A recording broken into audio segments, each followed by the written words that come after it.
Hello, and welcome to episode 31. And today we're sharing Cheyenne's story. If you're on any of the breast implant illness pages on Instagram, you may have come across Cheyenne previously under Explant Secrets.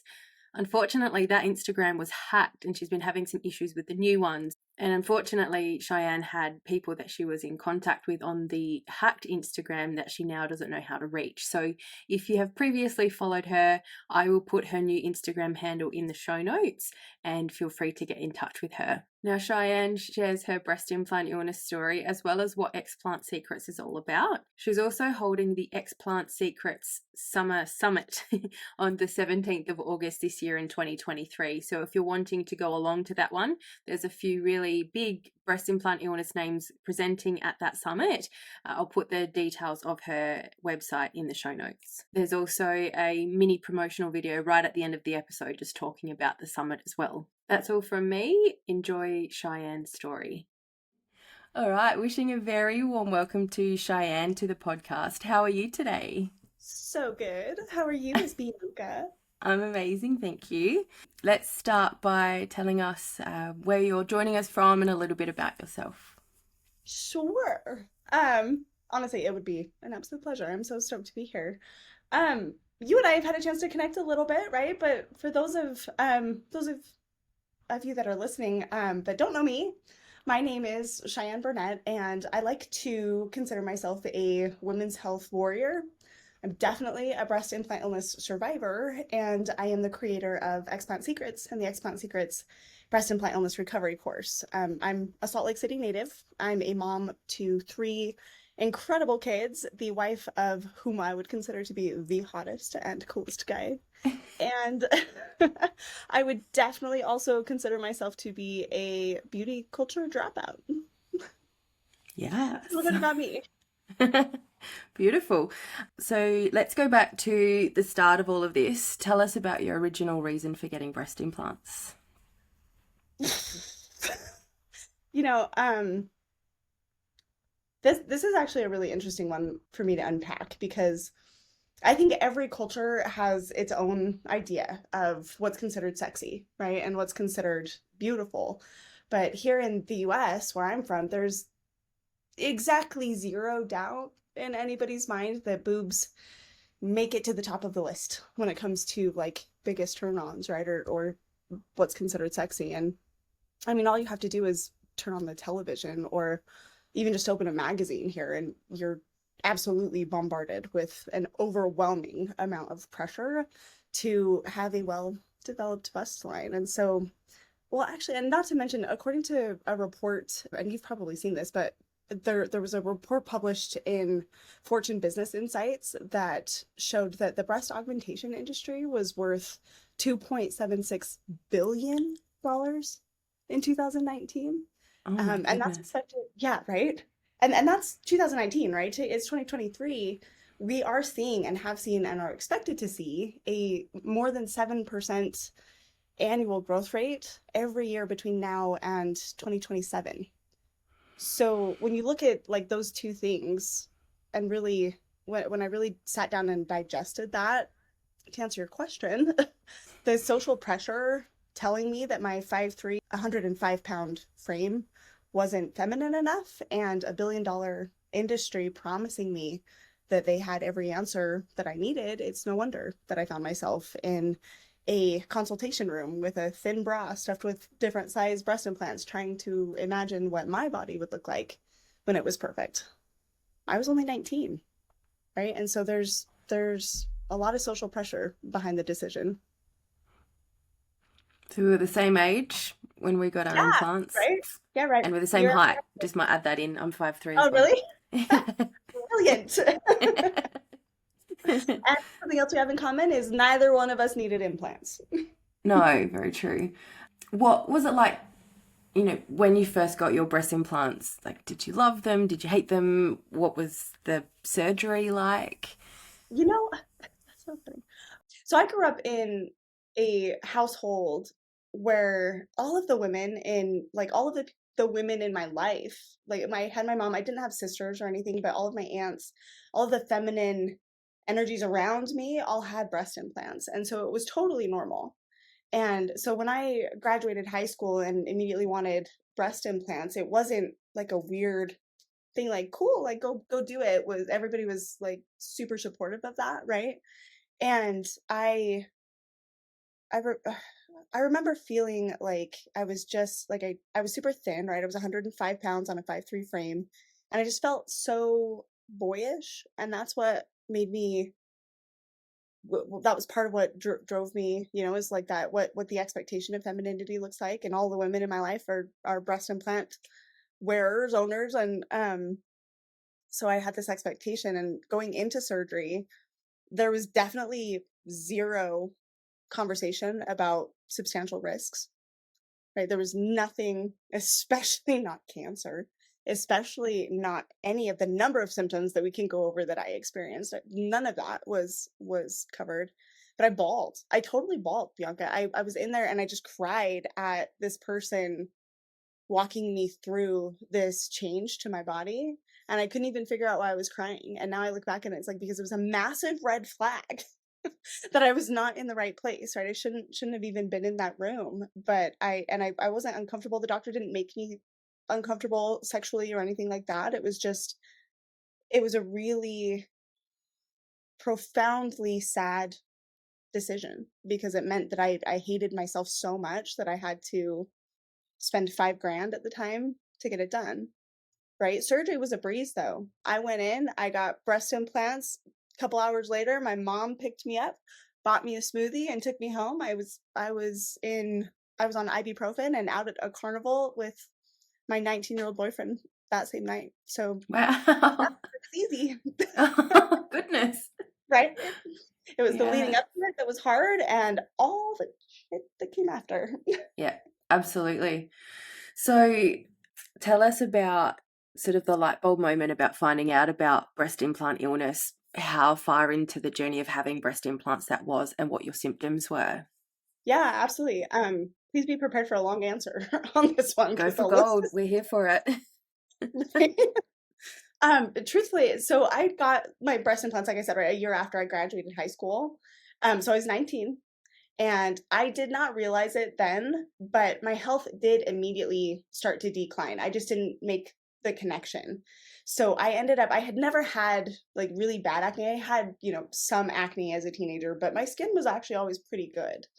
But that first year after I got my breast implants, I had cystic acne so bad that I had shots in my face multiple times because they were just like boils building up in my cheeks and right here through my glands, which is interesting when I talked about some of the other symptoms I have where they started forming because they started mostly through here in my glands, which I had a whole host of other issues with. But so I definitely ended up with cystic acne that first year, so bad to the point that I just like I quit leaving the house because I was just so embarrassed by what I looked like, Let alone that right? would have been painful.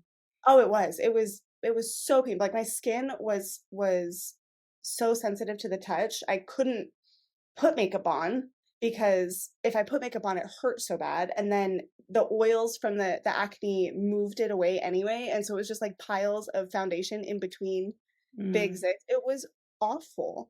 And then on top of that, the rest of my body was also burning. Like my skin sensitivity, I would go through these phases and it was never consistent. It always happened off and on.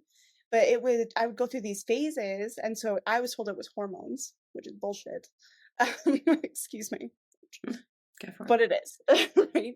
But I would go through these phases where my skin would burn to the point where people like I'm a hugger. I love hugging people, and I would have to be like, please don't touch me. My body hurt so bad I couldn't have people touch my skin when that was happening because it burned like but from the inside. So that started happening within the first year. Mhm. I had light sensitivity so bad that I started wearing sunglasses all the time.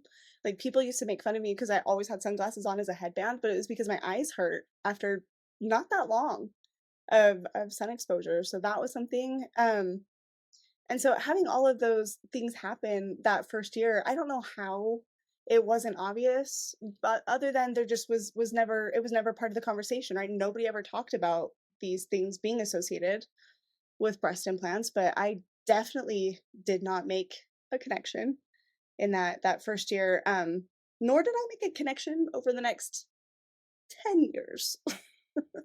So I literally it was 10 years later that I heard about breast implant illness for the first time. And that was only because a good friend of mine actually went through it herself and she was sharing her experience. And I have to say, like, it was looking back at it, I'm just floored at what I put myself through because I was experiencing massive hormonal imbalances, right? My skin was burning. I was chronic fatigue through the roof, consistent headaches all the time. But even knowing that somebody close to me was going through it and watching her and believing her, like there was nothing about me that didn't think that what she was saying was true.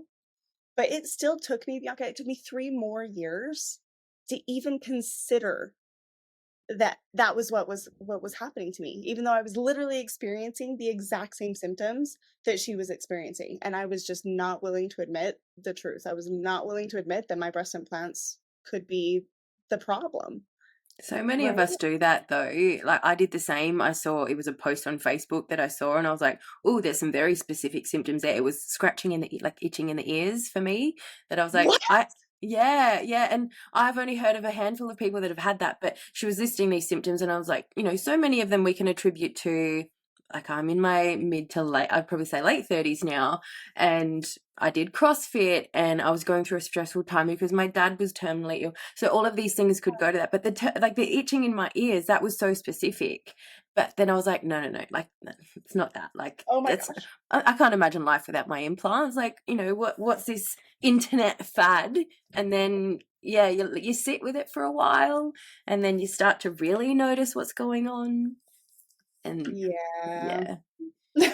I have to tell you, I didn't so itching in my ears is like literally the next level worst, most annoying thing that happens on the that was happening on the a consistent basis. And I have not heard somebody else talk about that particular thing. And so that is so interesting because I don't even list it in my list of symptoms usually because it's not something that a lot of people identify with. So that is so funny to me because I absolutely experienced that so much and it's Yeah. the worst. I would wake up, mine would be that itchy that I would scratch them in the night and I Oh, would yeah. wake up like scratching my ear. It would be painful and would be bleeding because Oh, I was just scratching it that much. Yeah, and it's so sorry. improved. It's not perfect still, but it has improved a lot. But Yeah, yeah, the woman that had the article that I learnt about BII through, and the host of another breast implant illness podcast, actually Abby from the Heal Is Real podcast, she had it as yeah, well. Yeah, so it's only a few of us that I know of, but it's something that we've all had that has improved. I'm guessing yours has improved since then, but yeah, yeah, so much. It still happens, and I'm still in yeah, that first year of healing, which so it's normal, and we can talk about that too, like the normal wave of symptoms go away and come back, and there's a reason that happens. But I think that's why this is so important that we're having this conversation, though, right? Like I definitely knew that I was experiencing that, but knowing other people are experiencing that too makes it that much more important to share, so that the women listening go, oh yeah, like mine make me want to rip my hair out. Like, because we know what that feels like. And it's that internal, like, it's like your eardrum is on fire and it's just burning.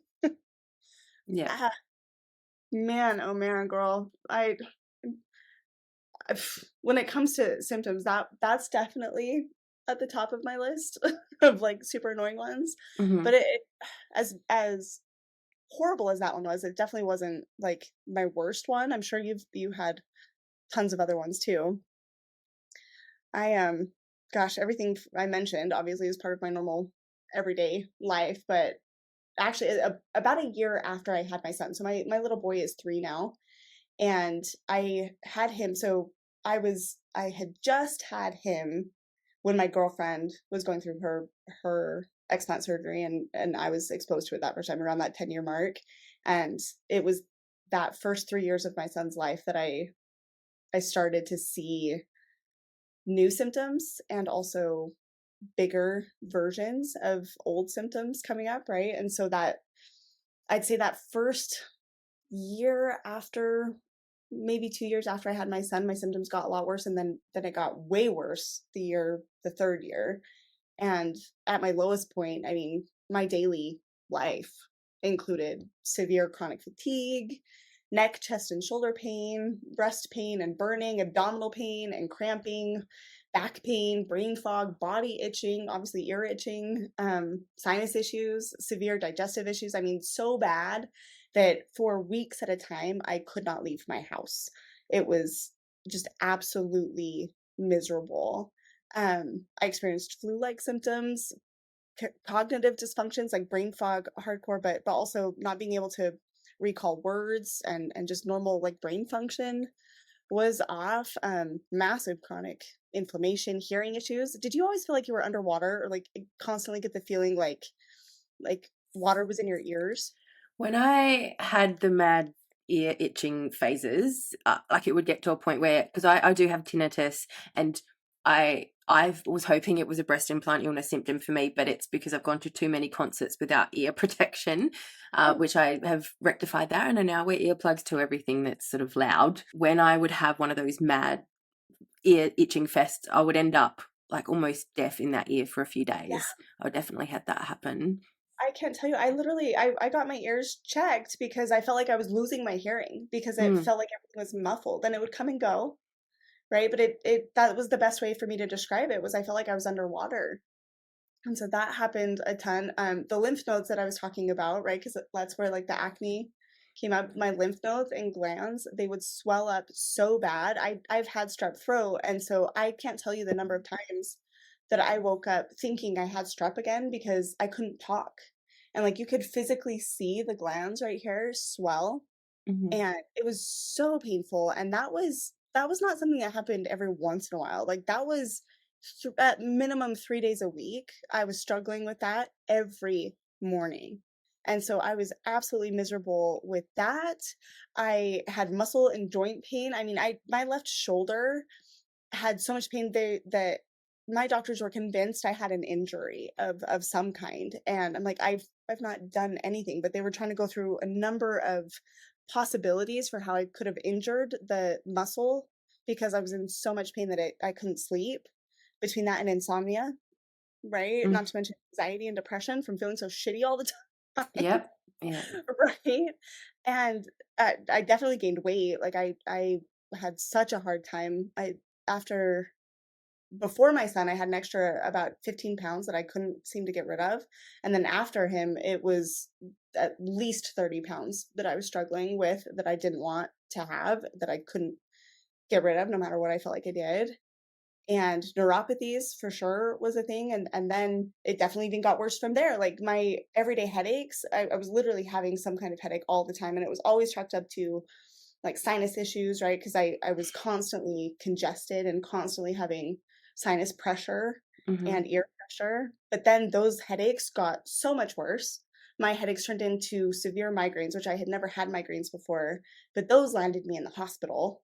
And they were even so painful one time that like I can't tell you my poor family, like the number of times I grabbed my head screaming because it hurt so bad. And it was just like I was diagnosed with ice pick headaches, which is where it feels like you're getting picked in the head with, with an ice pick because it's just this random out of nowhere sharp Yep. Yep. stabbing pain, And, right? and that would make you think like the first migraine I had was definitely after my implants were put in. And I thought I Yeah. was having a stroke. Mine's an ocular migraine. So it'll start with like a little fuzzy bit and then it'll just grow to this glow. And I can't see detail. Like I can see it's like someone's face is like it's a moon with some eyes and a nose and a mouth. And I called my mum. I'm like, because I was at work when it happened. And I was like, Mum, like something's wrong. I think I'm having a stroke. And like with the ice pick headaches, like I assume that that would probably go through your mind as well because it sounds like it's such a severe sharp pain in one spot. It's in the Oh, same spot all the time. It was always on this side for me, which is not the yeah. case for everybody, right? But for Mm, me, it was always in the same spot. And I thought I was having an aneurysm. Like I legitimately thought I was dying. And then speaking of strokes, there was one time the pain came and it was so bad. And then I'm not even kidding you, the entire right side of my body went numb. And my husband is so amazing, so calm. We have an older daughter who we had to wake up to watch our 3-year-old who was already in bed, and he took me to the emergency room because there like any other red flag would indicate that I was having a stroke, Yeah. Yep. right? And that was Absolutely. so freaking scary. Like I went to the hospital and just I did everything I could to keep my composure and like just be okay. And so I just kept talking through what I was experiencing, like what was happening.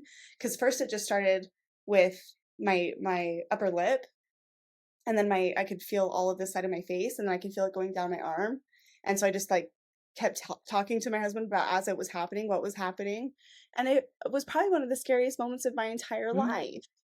Right? Like it was nightmarish because I'm sitting here thinking like I have a 3-year-old. I want to Yeah. be here. Yeah. Right? And so that was probably my one of my lowest points was definitely that.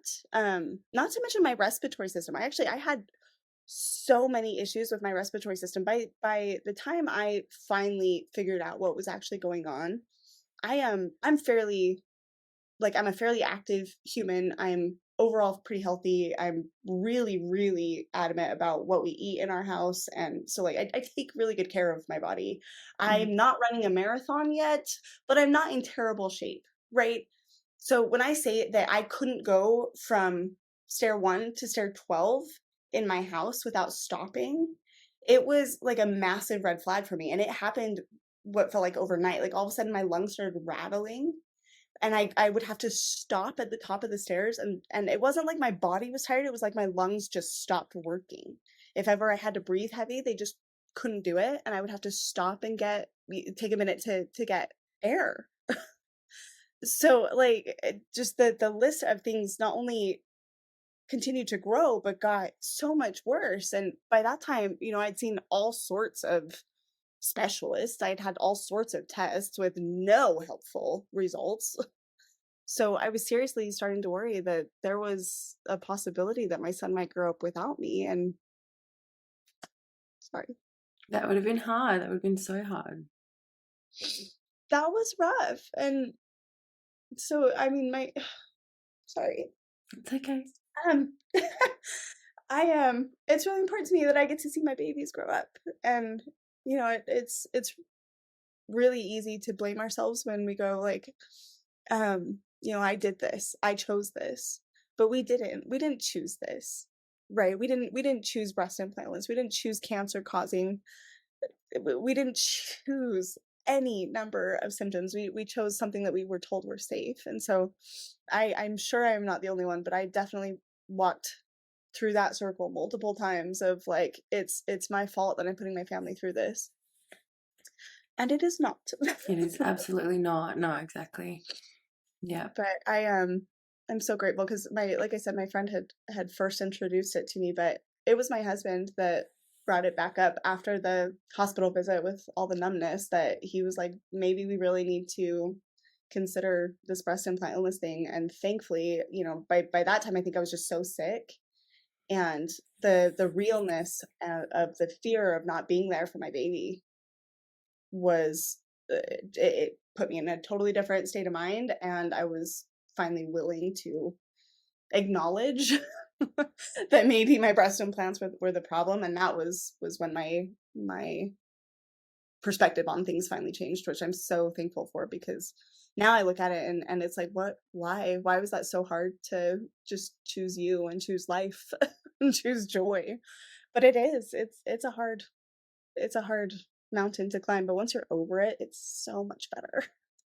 Definitely. Talk us through the process to organising your surgery, because I think I followed you from very early on the on your Yeah. first Instagram account, which we'll talk about a bit later. Yes. And so, yes. I Yes. have a theory, Okay. but But I remember watching, and did you have to travel quite far? Like, talk us through, like, choosing a surgeon and getting your referrals. What yeah, sort of process did you follow for that? absolutely. So I did end up traveling out of state. Basically after coming to terms with the fact that doctors had exactly no idea with what was actually causing my symptoms, and knowing, really truly sitting down with it, and knowing deep in my gut that my breast implants were the issue, I made the decision obviously to pursue explant, which should have been the hard part, right? That should have been the thing that was the hardest to do, and it absolutely it absolutely was not. After doing my own research, it actually, and I'm sure you came across this too, but it became very clear that I didn't just need a plastic surgeon, right? I needed a plastic surgeon who believed in breast implant illness. I needed a plastic surgeon who could genuinely remove my breast implants the right way. And those are few and far between. Mm. And I needed somebody, or at least I wanted somebody that had a proven track record for removing implants the right way, that I knew had results from other women who had healed from this, because I wanted the best possible chance to heal, right? I wanted to know that I was making the right decision, and wanted a fighting chance, for God's sake, you know? Um, and I actually ended up meeting with more than 16 different surgeons before I found one I felt like I could actually Wow. trust. Okay. Yeah, here was rough. Like I called my initial surgeon that put my implants in first. And that started a domino experience of surgeon after surgeon after surgeon who, I'm telling you, I was just absolutely floored, because I was either completely dismissed, my symptoms were, right? Like I was told that oh, that either they're not real, or there's no possible way that my breast implants could be causing this. Even to the degree that if I wasn't dismissed or told that my breast implants couldn't cause the symptoms, that we have dozens and dozens and dozens of pages of proof that says that they do. Nobody was willing to provide that information, right? They were just telling me that there's no possible way. But if it wasn't that, I was flat.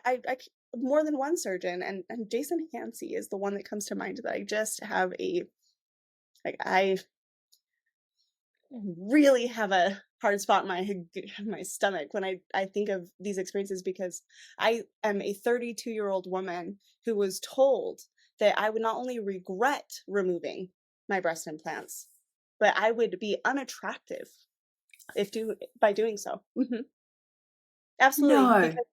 because I didn't want to lift, right? And so Yeah. if he was going to do it, he wanted me to pay for the lift too. And so because I didn't want to do, I just wanted my implants out. I just wanted my implants out. I wanted to give Mm. my body a chance to heal and figure out what I wanted from there.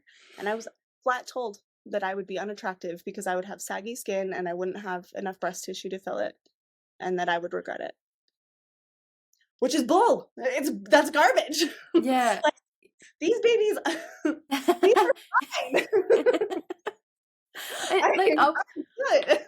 I was only thinking about this morning, right? Like, I know there are women that do have a lift with their explant surgery, and Mhm. they may have different circumstances to Totally. you or I. But like when I woke up, like when I had my dressing taken off, I had one similar sized boob to what they were like when I had implants, and then one that wasn't even there. Like it was an odd shape. It's still now if I put my hand up it like disappears.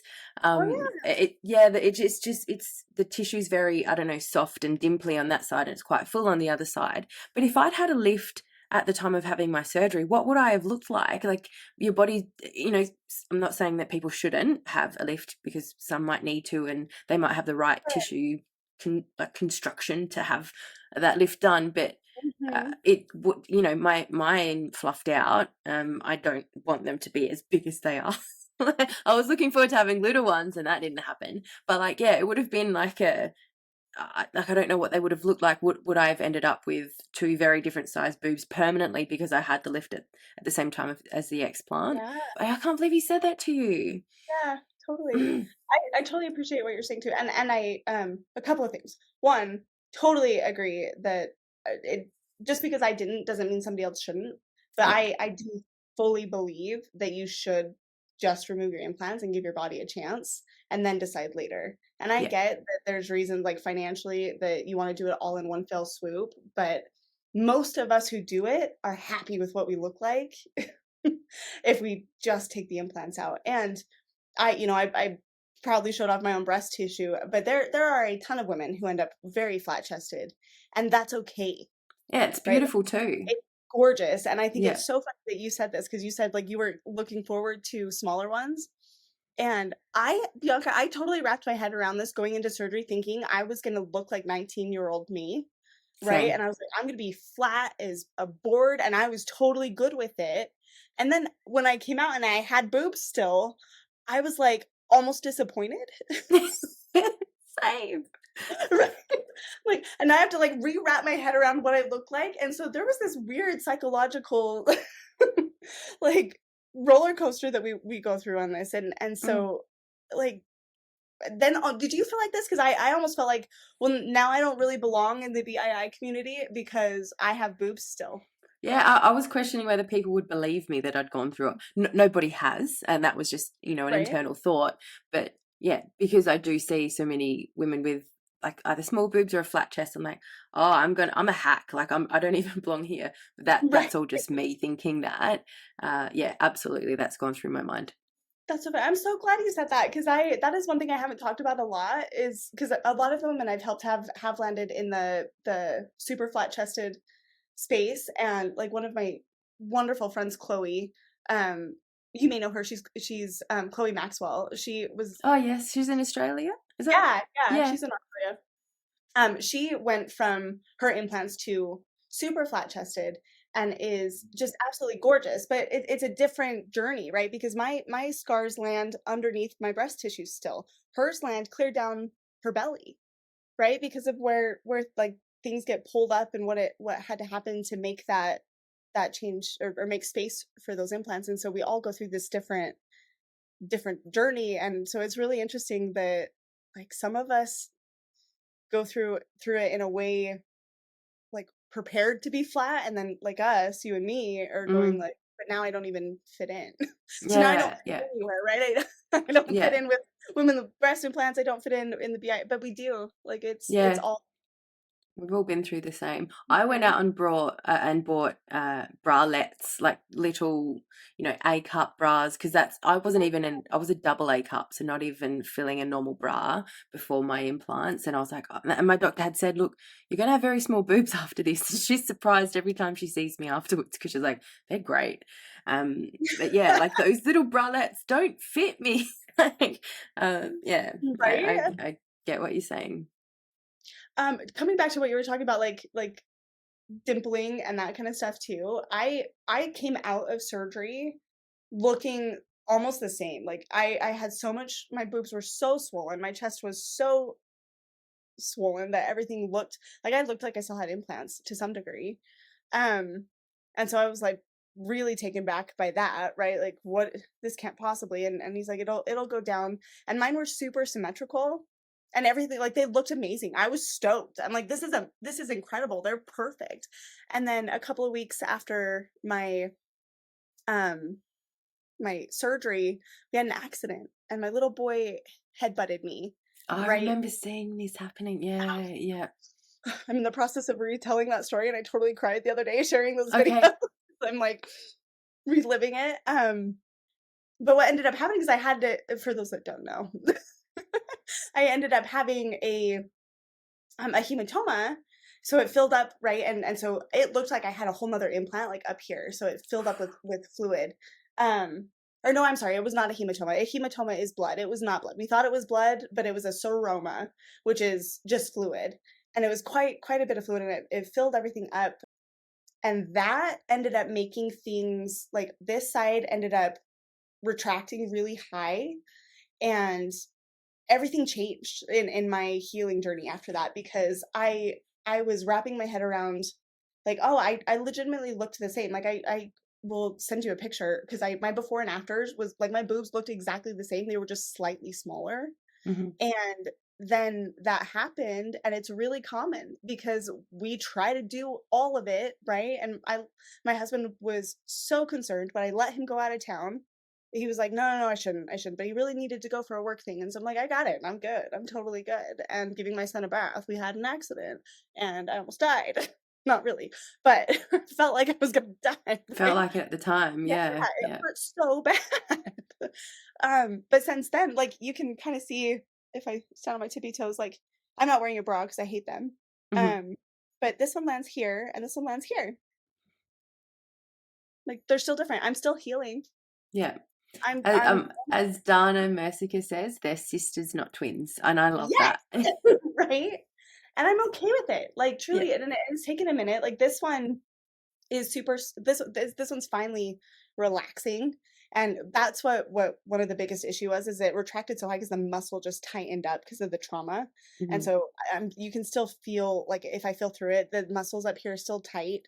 So it's still, I'm still working on relaxing those muscles, and so I think they'll probably even out a little bit more than they are right now. But this one's super supple and soft, and it has the weirdest dimpling I've ever seen on my Mhm. body. And my nipple, for the first I've never had this happen in my life, but they totally invert now. Like randomly they go in, and I'm like, that's, I'm freaked out by that. So weird shit happens. Mm. It's And I'm normal, okay. yeah. That happens, like, when I put this hand up, like, I can actually when I had my implants put in, because I had tuberous breasts, so they weren't even a boob shape, so I had tissue expanders first, then breast implants, and I'm pretty sure Mum was organising a lot of it for me because I was 19 and just, like, I was, like, overwhelmed by this whole world of, like, having plastic surgery, Yeah. reconstructive surgery, it was considered for me, but, Yeah. um they did cut around my nipples to even them out because they were different sizes, and I can actually see that scar now. I'd never noticed it before, but when I put my hand up and it sort of caves in a little bit on the inside and goes dimply, I can actually see, so that my nipples don't invert, but yeah, I can see Yeah. like yeah, there's a noticeable difference because of the scarring around it, Mhm. and Whatever. that's fine. Like that's Right? Like it. it's can be really disheartening. Like I have a whole video that I'll share again that was out there that you may have seen, where I just bawled. Like I just bawled because they did not look the same. And I'm finally at a point where, like, this, I'm registering that I'm still healing, right? I'm only 9 months post explant. Like I'm still in the first year. I've Mm, got some time, right? But they have fluffed out. They filled out more, right? She's getting softer and getting better. And like the reality is they're mine, and they're healthy, and they look fine in clothes, right? And I can be super sexy all I want, and it, if there's things like the dimpling and stuff, nobody sees that. no, no, Nobody sees that. Like even my husband, when we're doing all the kinky phone shit, like nobody sees that, right? Like he's not looking at that. And so it's taken some time, right, mentally to work through it, but it's, you can get there. And truly, that's probably the best thing about this whole journey for me, is being able to look in the mirror and see things that normally I would have just destroyed myself for. And now I'm looking at my body like, you warrior. I've made it through some really tough stuff. And she's coming back hard, right? Like I'm so much healthier, I'm so much happier. I'm so there's worse things than dimpling. yeah. Absolutely. And that was one thing that I sort of tried to prepare myself for explant with, because the doctor had sort of given me pretty terrible expectations of what they'd look like, just preparing me, like just basically saying Yeah. they may look a little bit scary at the start, they're going to be quite small. And I was like, cool, I'll prepare for that. And if that's not what happens, then awesome. But it was like, at the end of the day, if they don't look great, I would, like, she did sort of say to me, you could always get breast implants put back in if that's not what's causing the problems. And I was like, I'm not going to, but thank you for that, because that was a little bit reassuring to me. But Totally. the you can always reconstruct, have a lift, or whatever, if that's something that you need down the track, right? But for me, it was, I may not be feeling like an 80-year-old at 35, 36 anymore. I might be able to go on hikes and not be in pain. I may be able to go on long walks and not leave myself on the couch for the rest of the weekend. And that to me is more important than how I look. Hmm. And also how my breast implant illness was impacting other people, because my automatic reaction was to say no to things because I knew how exhausted I would be by it. So now, like, I still say no to things sometimes because I'm like, I'm a bit of a homebody, but it's not because I'm like, oh, I'm going to be too tired afterwards to go to that. So that was what got me through. Like, I might Yeah. not look amazing after this, but there's this really high chance that I'm going to feel great. And that was more important to me than my looks. Totally. But it takes a minute to get there, right? Like Yeah. I've literally had women tell me that they would rather be sick than get their breast implants out. Yeah. And as heartbreaking as that is to hear, I get it. Like it took me being in a position to look at my son and be so exhausted to not be able to get up and play with him, Hmm. and to real and to be sick enough to end up in the hospital, right, multiple times before I was willing to put my health first. And so it's like I totally get it. I totally get it. But it's I the thing that got me through is when I realized like all the cancers associated with them. I was like, okay, if this does not make me feel better, at least I have done everything in my power to be here for my kids as long as I possibly can, right? Be here with my husband and the people I love, because if I know that this thing has cancer causing like and high numbers, right? So much more than they claim. Like it's not one in a million. It's like a lot. It's like one in every 600. But Mm. about that too.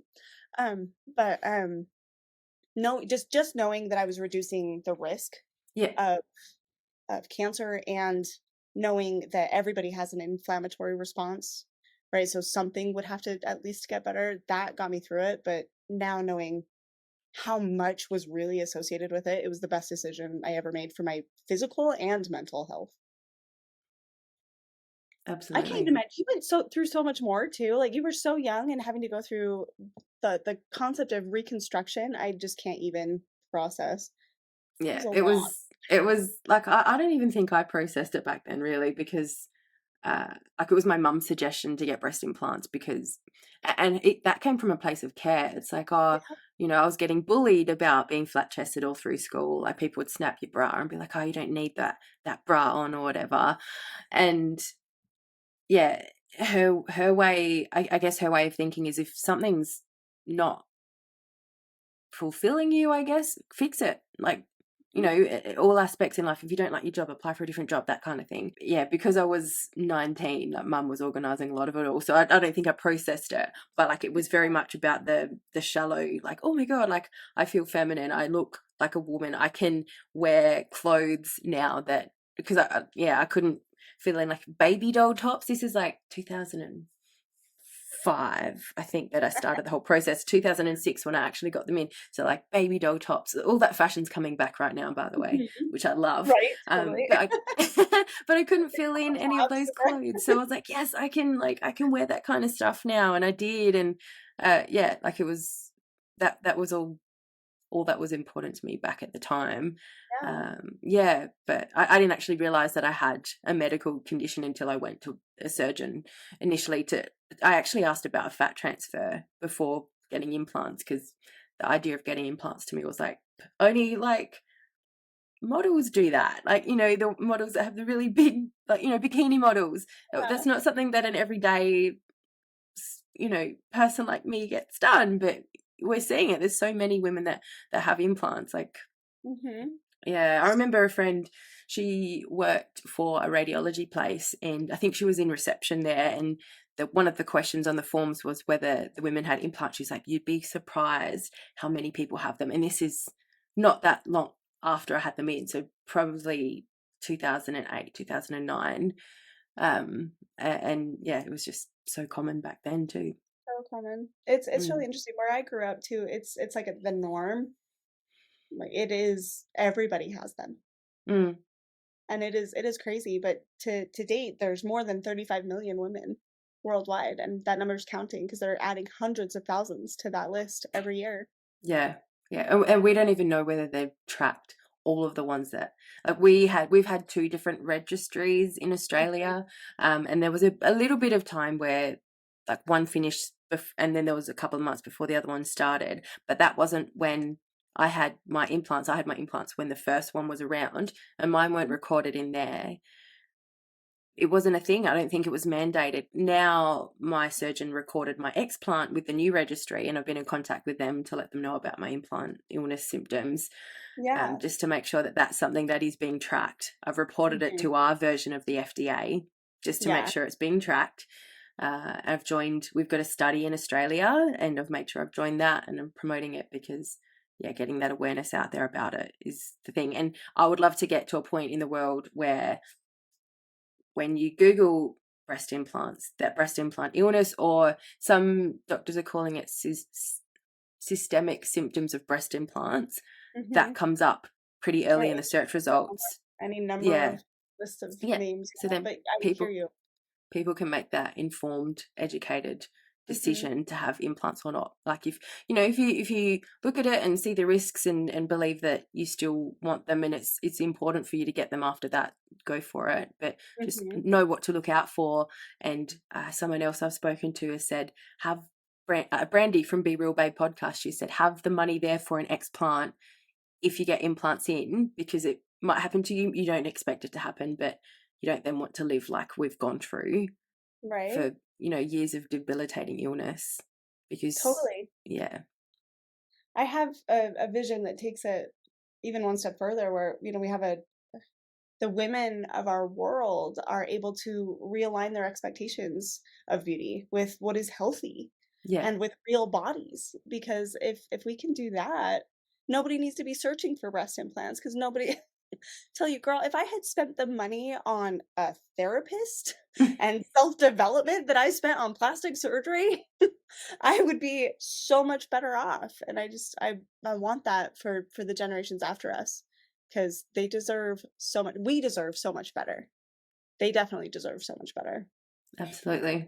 Yeah. And that's like I speak about this in the podcast. I've got nieces and nephews, and one Mm. niece in particular who's 5, and I spend a lot of time with her. She's like my little bestie. And one thing that I didn't even realize I was doing it, but the main thing I compliment her on is not looks. It's like, you were really nice about that. I loved how you treated that other kid at school. Like, there was one kid that was stuck on the play equipment the other day, and she knew, I'm going to go and get your mum. She just raced off. Like, her immediate response was to help, not Yeah, to pay her out or anything like that, which I thought was amazing.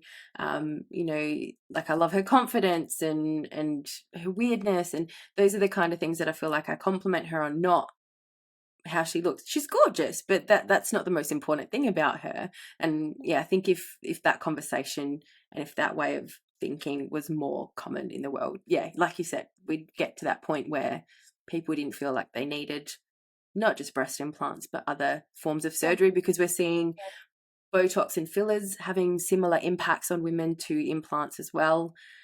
Maybe we'll get to a point where that's not the first go-to when somebody's feeling insecure about themselves.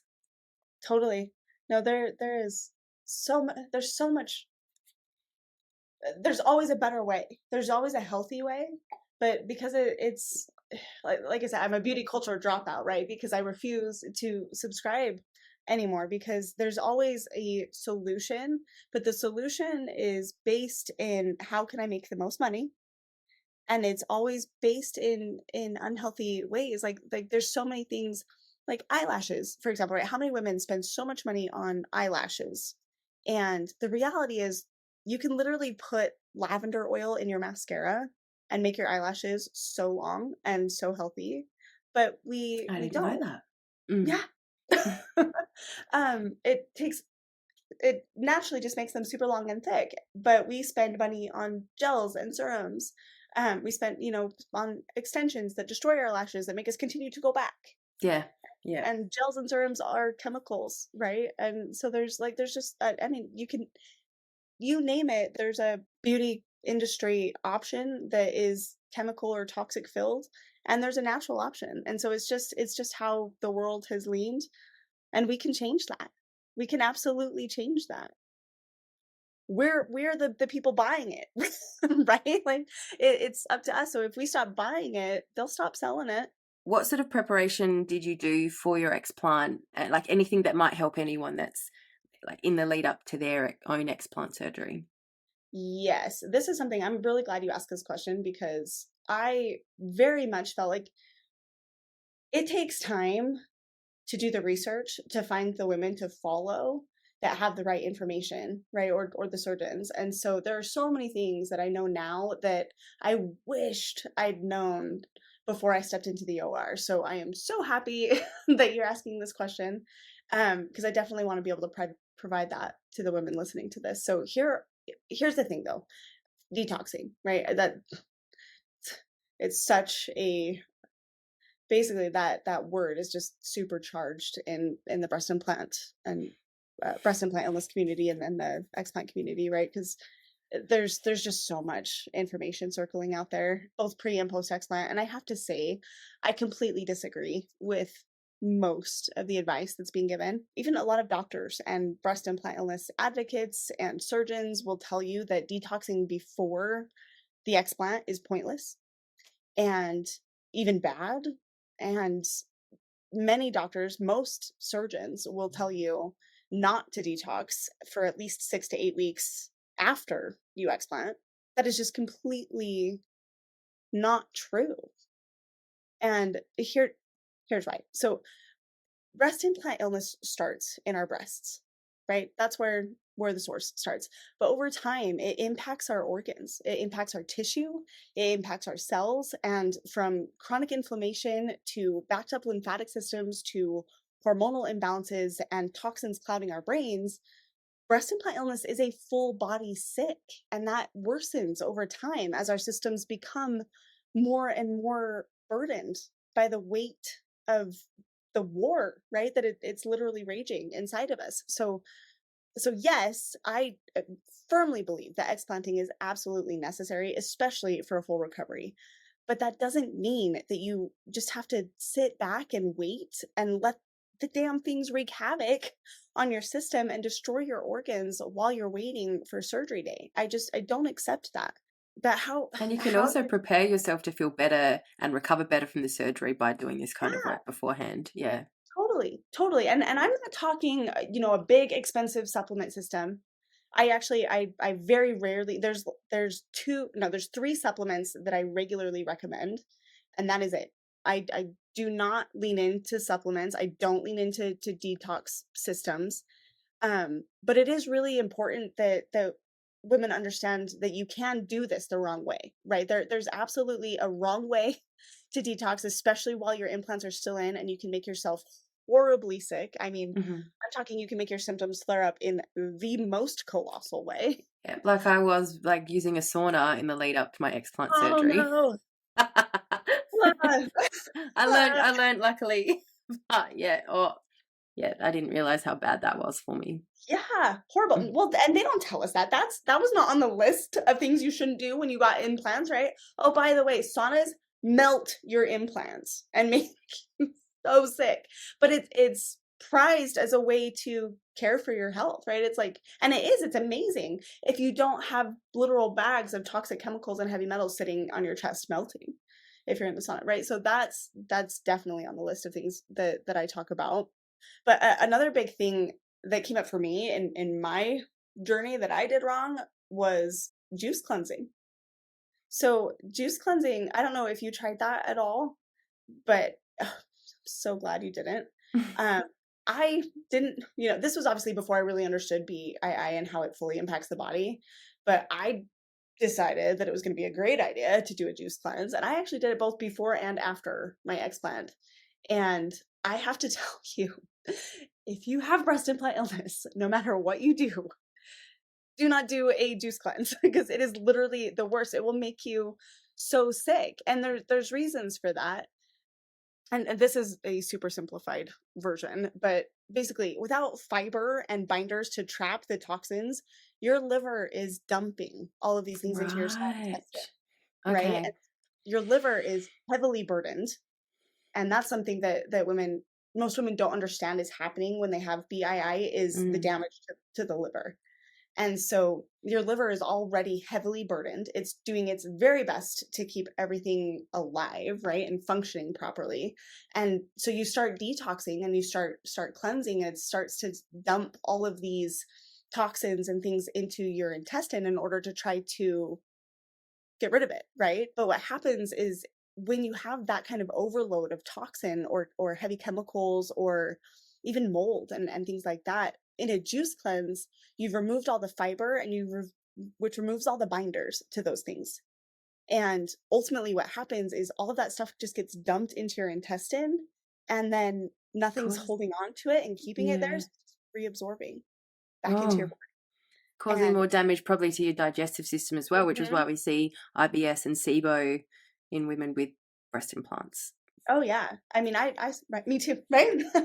That was definitely one of the specialists I was on the list for was the gut specialist, and IBS was something I was diagnosed with, and I was told I needed to be on medication my whole life, right? Not true. Mm, My gut is totally fine 9 months post explant. that's good. Um, but yeah, that's why. So juice cleansing is it can be great, I'm sure, for people. It's not great for us because our bodies are just not in a position to be able to handle that. Our guts are destroyed, right? These things destroy our guts, and so our livers are being damaged.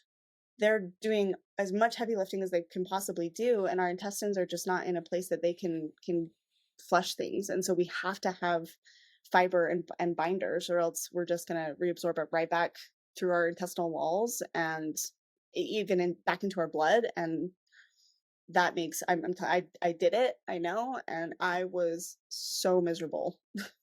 Wow, okay.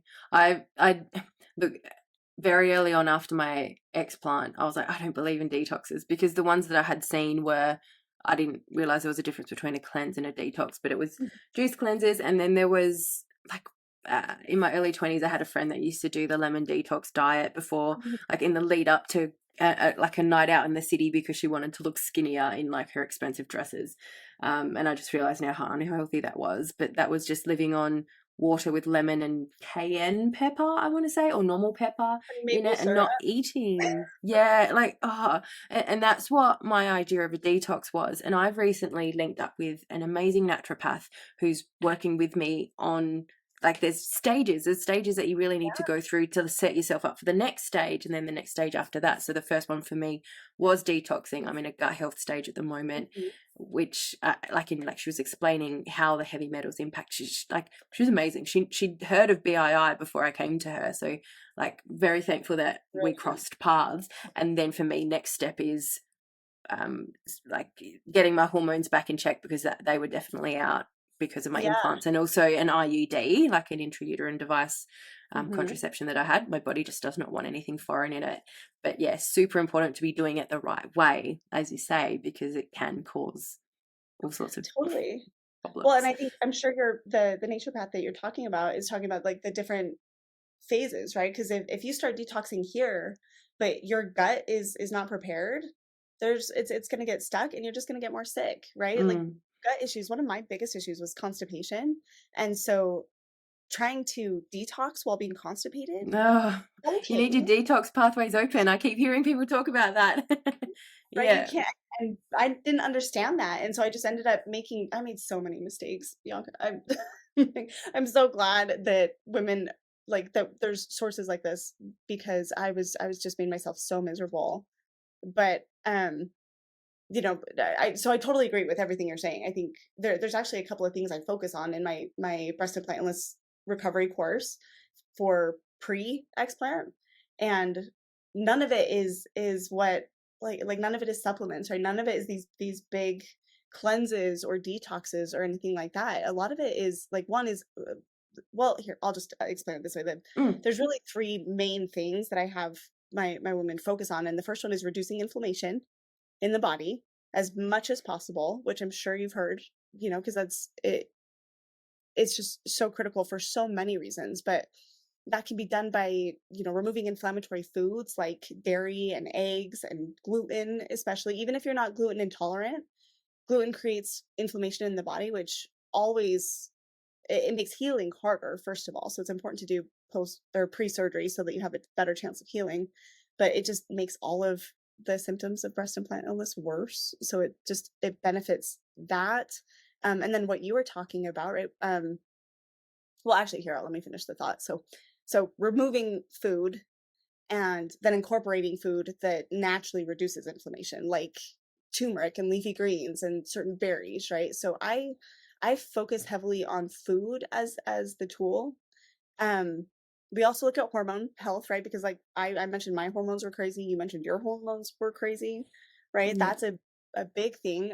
We know that testosterone and estrogen impact the production of inflammatory molecules in our system, and breast implants destroy hormone production. So that's something that we focus on, and then we also focus on um, or something else to focus on would be the lymphatic system, because that causes inflammation when it gets backed up. And then two, so of the three things that we focus on in my program pre explant, right? First being reducing inflammation. Second is supporting the body and removing as many heavy metals and chemicals as many as possible, but safely, Hmm. right? Like it's got to be done safely, and we do that in my program through food. Because and this is why I say that it's absolutely ridiculous to think that you can't detox before explanting, because especially during that first six before explanting, or even during that first 6 to 8 weeks after, because you're eating anyway, right? So like you have to be eating. That's part of what it takes to live. Hmm. So if you're eating anyway, there's no reason not to utilize food that we know can safely pull heavy metals out of our brain, out of our liver, out of our lymph, and so much more cells and tissues. We know that certain combinations of food can do that. And if you're eating anyway, there's no reason not to be doing that, both pre and post explant. And by using food to do it, you're not overburdening your system, right? You're not using this massive supplement system that your body's not prepared to digest. You're not putting a bunch of extra weight on your liver to try to clean through all this extra stuff either. It's just naturally pulling the toxins out of your brain and liver, and the things that are the most damaged. And so that's why I don't agree that you can't detox. You just have to do it with food, and you have to do it Hmm. with the right food, right? And it's amazing when it's done right. And then the third thing that we do focus on in the Explant Secrets breast implant recovery course is the immune system, just because that is something else that I'm sure you experience is massively impacted with breast implants. And if your immune system is low, that makes healing harder. It makes everything harder after surgery. And so we definitely focus on that. And so just to make sure I'm trying to give some examples here. I don't want to just list off things. But when it comes to the immune system specifically, what I will go through, we talk about rebounding, right? Have you heard of that? No, I haven't. No. It's um you could do it on like a little trampoline, but you can also just do it like I do it in the shower. But basically what you're doing is you're hopping up to the tippy tops of your toes, and then you Hmm. just plop down as hard as you can, hit your heels on the ground, and it actually creates movement for your lymphatic system, Okay. and that helps. But it also hot and cold therapy. And so this is a super popular topic, how to like saunas versus cold plunges and that kind of thing, right? You see a lot of people doing the cold plunges. I'm super sensitive to massive shock to the system when your body is going through breast implant illness. And so the way I coach to do it, and the way I do it daily, is I love a warm shower. And so I will get in the warm shower, and I will wait until I'm warm enough that I'm like, okay, I want to get out, right? Like it's now I'm getting hot. And then I will switch the water in the shower to as cold as I can. So I'm not jumping in a pool. Hmm. Um, I definitely have my little hat on so my hair doesn't get wet. And it's not as it's more dramatic in the sense that you, as you turn and get cold, you get more of that shock, but it's easier to work up to, right? Because you can work up to like just cool to, okay, now a little colder, and you can do that till you're ready. But that is proven to greatly improve the immune system. And so if you can go from that hot to cold pretty quickly, that shocks the immune system in a good way. And so we work through things like that, where it's little things, right? It's you don't have to go spend $1,000 for supplements or tools or things. It's things that you can be doing with your resources that you have right now. Most of us have access to a shower, and those are things that you can be doing that greatly improve the system. So as far as preparation leading up to surgery, most of those things I did not know. And I'll tell you what, like so many women come out of explant surgery and have really pretty photos of themselves, like on surgery bed, right, with smiles. Not me. I look rough, and I felt rough, and I continued to feel rough for months. And that's why it was so important to me that as I decided to pursue advocating for this and helping women with this, that I found a better way. And so thankfully now that I've been through it and I know it works and I've helped hundreds of women do it for themselves, we know that these things, there's just a better way. You don't have to be massively miserable the whole time. There's things you can do to prep your body better. Were there any things that you did sort of prepare for, like any special pillows or anything like that that you did know to do before you sort of learnt about Yeah. all of the other stuff? You know, and this is something that I still coach women to do today. The heavy metal detox smoothie by Medical Medium is one of the first things that I started doing. And I will say I started doing that and I had some really interesting experiences where I got real dizzy and I could feel myself detoxing, which was a good thing, but it was a little hard on my body at first. But that was one of the best things I ever did because by the time I was let's see. So I started doing the heavy metal detox smoothie about 6 months before I had my explant surgery. About 3 months before I had my explant surgery, I did epigenetics testing, which is where they pull hair follicles and run a bunch of tests. I have an amazing doctor who I highly recommend for that. But it basically tells you, like, she tells you a whole bunch of different stuff. But one of the things that she tells you is how high the heavy metals is in your body. And we knew that my heavy metal saturation was extremely high. I was having a lot of issues with heavy metals in my system, specifically my brain. I was having a lot of issues with brain function. Mm-hmm. And I started experiencing like some of that dizziness, right? But then my brain fog started going away. And I started getting more of my cognitive function back. And I started feeling a Okay. lot better. And when she did my test 3 months after starting that, so I was doing that daily. 3 months after that, I had it tested and my heavy metals were almost gone completely.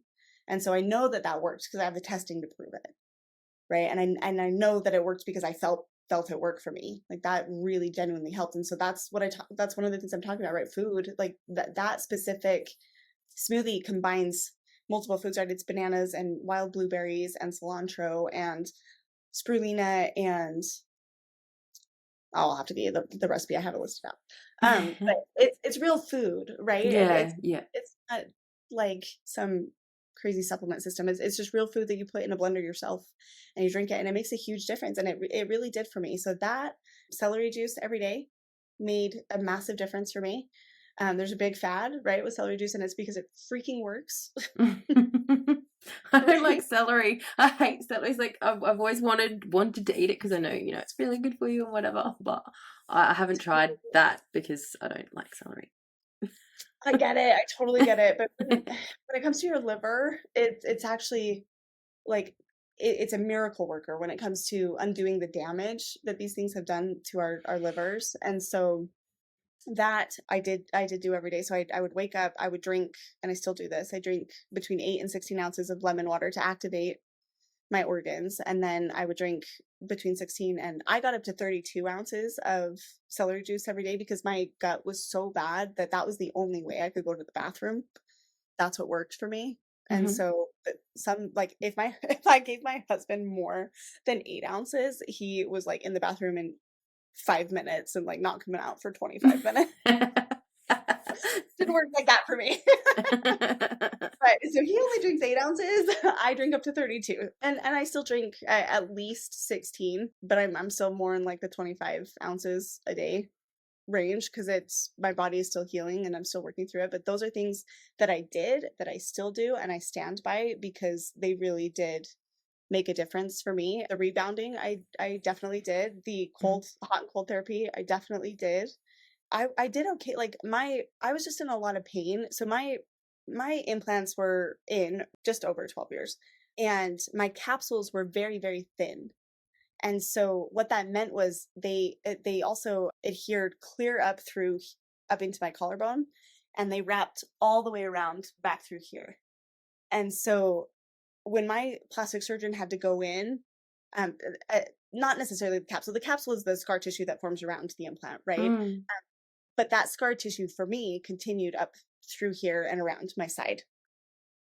I've never Yeah, heard and of that before. it's pretty awesome. Not really. Um, it's really common actually. If you have thick capsules, it's easier to remove because it typically stays in. Not always, but it typically stays around the implant. Mine were it was really really thin. Like I have one of the first women that I ever worked with on this. She only had her implants in for 3 months before she started getting so sick that by the time they were in 6 months, she had them out. And her capsules were super thin. Mine were very similar. They were super, Mm. super thin. But because of that, they were able to like adhere further up and up, and the scar tissue just kept building. And so when my surgeon went in to remove it, he had to dig through all of that. And so my like up through here was so painful. Still to this day, back here is sore on this one side, Mm-hmm. super sore. I have lymph issues with this side still that get plugged up, and so doing body gua sha, we talked about that too in the Oh, the portrait. dry brushing. Yeah. Yeah, Yeah. yeah. That's actually one of the only ways that I've been able to really get the swelling on this side to go down. And thankfully, like it doesn't hurt now, but it's still super tender. Like in some days, like using an apple cutter is still tender, right? But having to get in there and dig all of that out was equated to a pretty painful recovery for me. And so I ended up having a lot of nerve damage, and that also made my recovery a lot worse. And so when I went in the next day for, because my surgeon, which most of them do, but they do like a 24-hour follow up, right, and see how you're doing. And so I went back into my surgeon's office, and there was a woman there who had literally had surgery right before me. So she went in for right before me and was seen right before me for her follow up. And she walked out like there was no issue. Like she was good. And I didn't realize how much pain I was in, but I was literally shaking because I was in Mm. so much pain, and I was on painkillers, right? But I was just it just landed differently. I had a different experience, and so I did have a rough recovery, but thankfully, once we got my pain under control, everything else, like the actual healing process, went quickly until we had the accident. I started healing pretty quickly, and I definitely contribute that to just that prep work, right? Taking the time to do everything I could to boost my immune system, support my liver as much as I could beforehand, and reduce inflammation. Those definitely made a difference for me. Looking back, probably shouldn't have let my husband go on a trip, but whatever. We're here. You live So and you yeah, learn. those definitely made a difference. But like I said, I stand by that food is medicine if we use it the right way. So when was your actual explant surgery? It Nine was months ago. August 17th of Okay. 2023. Mhm. 5 days after my birthday. Um, I'm sorry, of 2022. Is it really 5 days after your birthday? yeah. I just Oh, like to throw that in there, like, yeah. it's my birthday. Uh, what kind, so you don't have to say the brand, but what kind of implants did you have? Like, were they saline Allergan. textured, like that kind of thing? Yeah, absolutely. They were Allergan, Oh, same. and oh, really? I'm sorry. Mm. Mine were not textured. They were smooth. Okay. And they made me sick as hell. So Yeah. Were yours ones that came with the BIA ALCL risk? so the new studies indicate that they all do, even Oh, the ones. oh no. So there's new information on that. So Right. if you have implants, you are at risk of the cancer, regardless of the brand or if there's saline or silicone. There's risks associated with those cancers. But in the initial phase of that, no, mine were not Okay. included. Mine are also not on the recall list. Yeah. But the second I got them out, I'll tell you what, that was all I needed to know that that's exactly what was killing me. So how would you say your BII symptoms are now, like 9 months post? Yeah, so a lot like the major big ones, even though my recovery was hard, the the big symptoms I had, like the respiratory issues, right? That went away immediately. I never had another respiratory issue, not for a few months, and I have had asthma for the first time, and I'll explain why that's happening because I ended up having to do a whole bunch of research and figure out what the heck was going on. But the issues with going upstairs and being out of breath and my lungs rattling went away the second those things were off of my chest. So that went away immediately. My headaches, haven't had a headache since. And Amazing. that was my most severe symptom, right? That was something I was battling daily that was literally destroying my life, and I haven't had a migraine since. So that one was a really big deal. I have not had any skin burning. I haven't had I would say 90% of my symptoms went away immediately. And for the first 3-4 months, I was doing really, really well. I was also really focusing on the same things that we've talked about, right? The healing strategies and implementing those things. And then I started feeling really, really good. And I went back to work and I fell into my old habits and routines and quit taking care of myself as much as I needed to. And I caught that first initial decline. So that's something that a lot of us do is we go back to normal life and pretend like everything is fine and we don't continue on the path of healing the way we need to. And I definitely personally made that mistake. But also something that I think is really important for women to understand is that as your body goes through this healing process, it takes a year or two or more, right, to get through all of this. And so 90% of my symptoms being gone that quickly was phenomenal. Like I'm so stoked. It doesn't happen for everybody. And that doesn't mean that getting your breast implants out was a mistake, right? It just means your body, these things have done damage, right? You remove the source, awesome. But that's like walking into a burning building and taking out the fire starter, right? The oven that started the fire, and then going like, why is the house still on fire? I removed the fire. Like everything else is still on fire. And so you've got to put out all those other fires. And so what happens a lot of times when we go through a healing process is we feel a lot better, and then some symptoms come back or even new symptoms come up. Like I've experienced asthma. I've also experienced for the first time in my life eczema. And it's because what's happening is the toxins and the chemicals and all of the horrible things have been buried so deep in our tissue and our cells that our body can only pull out so much at a time, right? We remove the source so that the initial inflammation is removed, the initial cause is removed. But as your body starts detoxing through these different pieces, we're going to have things come back up. And so your body, a lot of times, it's like rewinding a movie where it kind of has to go through some of the old symptoms. Like my skin is struggling right now, and I just started a new collagen that is amazing, that's helping that. But you got to be patient with the healing process, right? So I am 1,000% better. I have so much more energy, but I still get tired. Like I'm still human, right? I'm still a mom. I still have a 3-year-old, and so we also have to separate what our daily life choices are creating versus like tinnitus, right? Like there's things that we do, and so it won't be the answer to everything, but it will be the answer to a lot of it. And we got to give ourselves a little bit of patience with healing all of it. But for me, 90% of my symptoms were gone immediately, and all the other ones are getting better every single day. And so it was, like I said, I mean, I wouldn't ever regret the decision to take them out. The only regret I have is that I didn't do it sooner. When it comes to those detox waves as well, I'm super thankful for the women that would talk about that in the breast implant illness groups on Instagram, because I didn't know to expect that. It's not something that surgeons talk about. I don't know if it's something that they actually know about here, but I'm thankful for the women that shared that information, because I knew to expect it. My first one hit me 3 weeks after my surgery. Like I was feeling amazing, and then I had this horrible headache, and Yeah. I've only ever experienced that headache before the one time I did a detox type thing when I was way younger. And it was, yeah, I knew at that point, and also one of my symptoms had come back for that day. And Mm, yeah, I'm just very, very glad that people are talking about it. And that's why I bring it up in the podcast, because yeah. without knowing about it, I would have been like, oh, why did I even take these implants out? I feel like crap again. What's the point? But yeah, it's your body's way of detoxing. We didn't have, we had these implants in for 12 or 16 years. We're not going to get completely better overnight in most of the cases.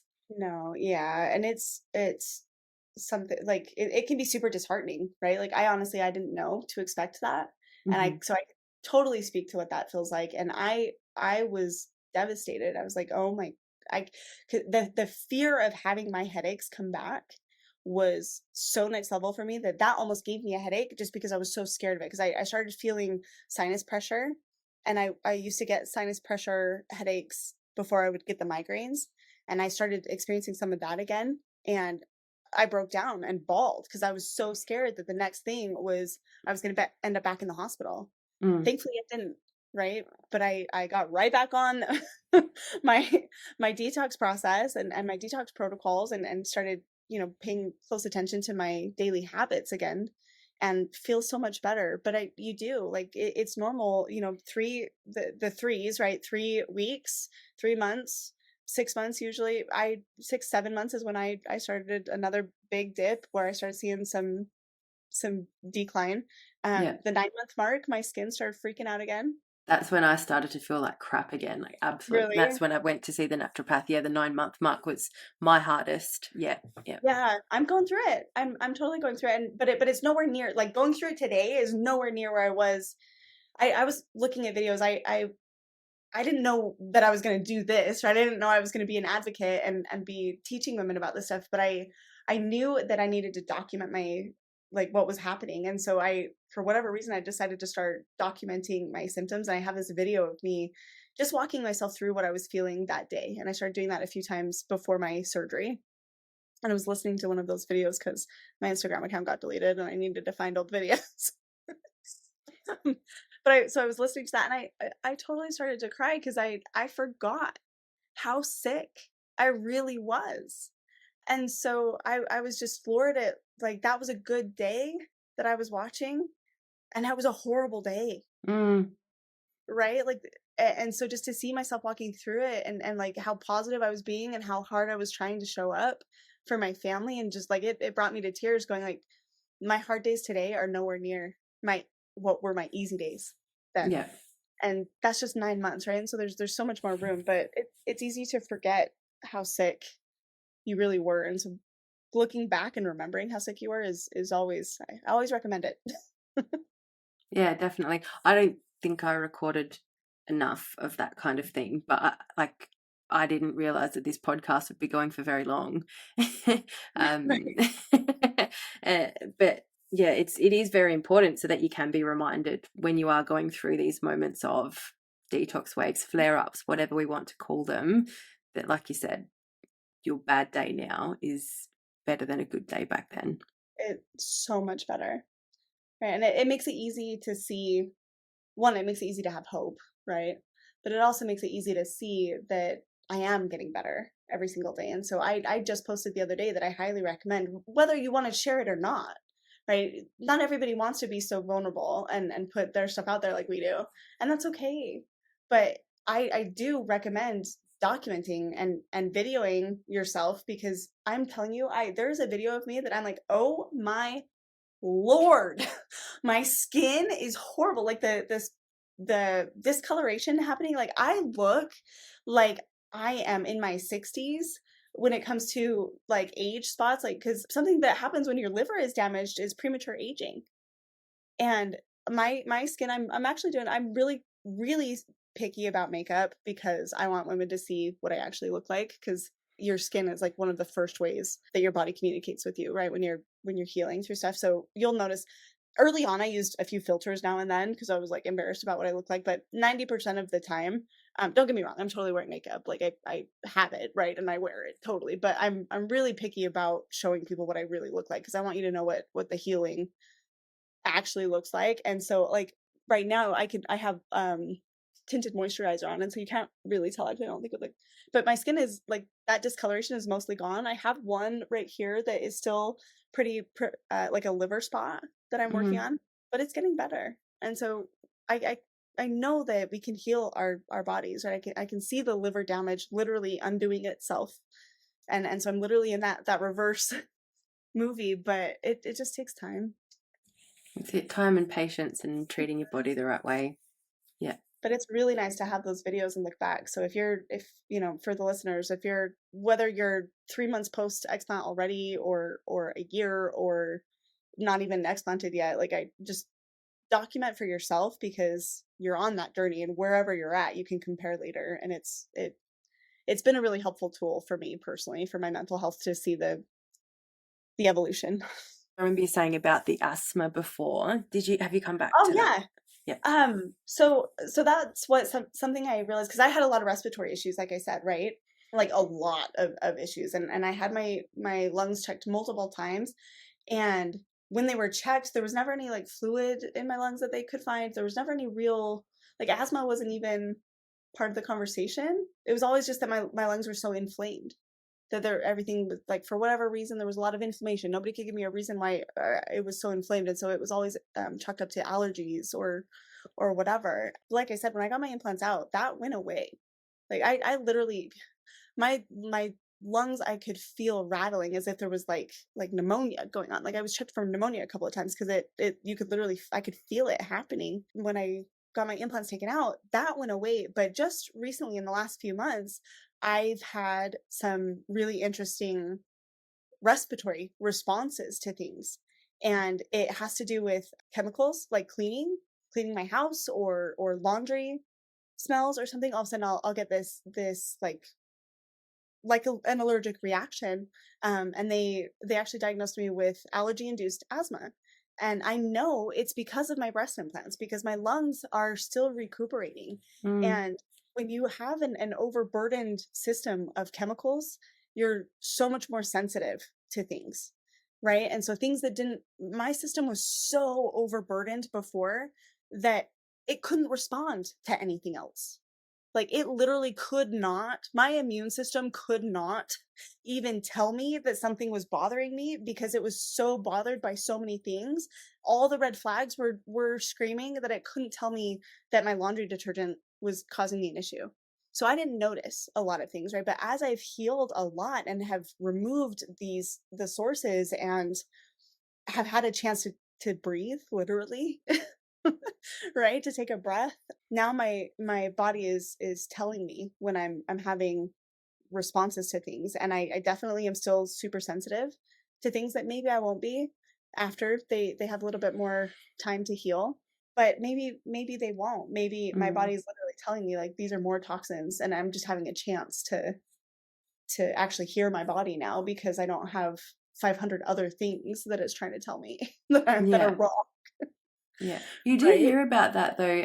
Heidi, who I've had on the podcast, she can't be around anyone who's got perfume on. And I think she's possibly even approaching 4 years post explant now. Mhm. But the moment she's around somebody who has really strong perfume on, yeah, it just throws her system into chaos. So, That it does the same thing for me. I yeah. especially cheap perfumes can't handle it. Like, sorry, but like Victoria's Secret, Bath and Body, like all those ones that are like common everybody wear. I can't go anywhere and smell those and not have a bad reaction to them. Aerosols of any kind though, like I used to my poor roots. I used to use like the spray on root cover up, right? Hmm. Um, Absolutely not. I will not put that stuff in the air because my lungs cannot handle it now. Same with dry shampoo. I can't use it. My lungs freak out. That's also been found to have carcinogens in it anyway, so Yeah. it's probably you once you get into this world, you learn more about this kind of stuff. And like I've made the step recently to using like I think it's no chemical cleaning products Mhm. like around the house, and cleaning is just such a nice experience for me now because I'm not inhaling that crap. Right? Isn't that funny? No, we did the same thing. I removed all toxic cleaning chemicals from my house. I removed all toxic deodorants, all toxic, like even body wash, shampoo and conditioner have silicone in it a lot of times, and and just all these things. And so you're totally right. When you start caring about this stuff, you start seeing how many more places that you're exposed to these things. And I'm telling you, like I said, beauty culture dropout.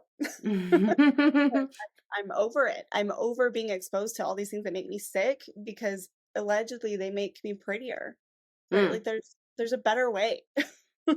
Absolutely. On the topic of silicon, I react badly to silicon watch bands now.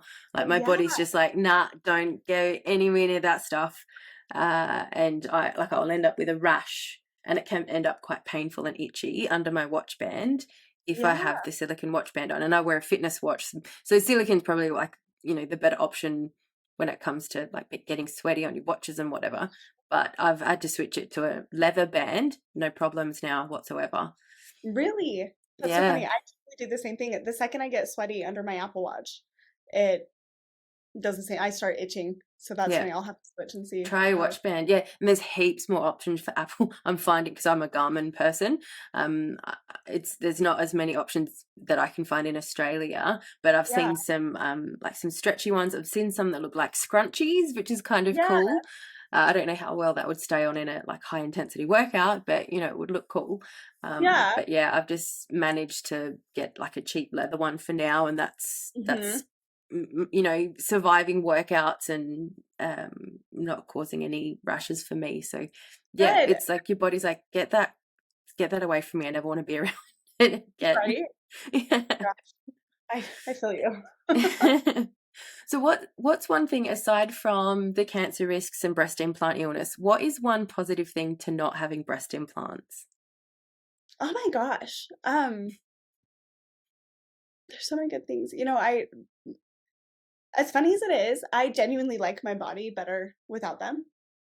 I would have never thought that I would feel that way, but I do. I genuinely like the way I look better. I look way more natural. Um, I lost the 25 extra pounds. Like that was something right after, like within the first 3 months, that weight just slid right off, just There you disappeared. go. Weird. Nice. Yeah. But so I feel better in my clothes. Like I genuinely feel better. I have a bunch of clothes that I expected to be getting rid of that I'm like, oh, I actually just like how I look better in those clothes. And so I was really surprised by that. But the thing that I think that stands out the most to me is truly the ability to love myself this way.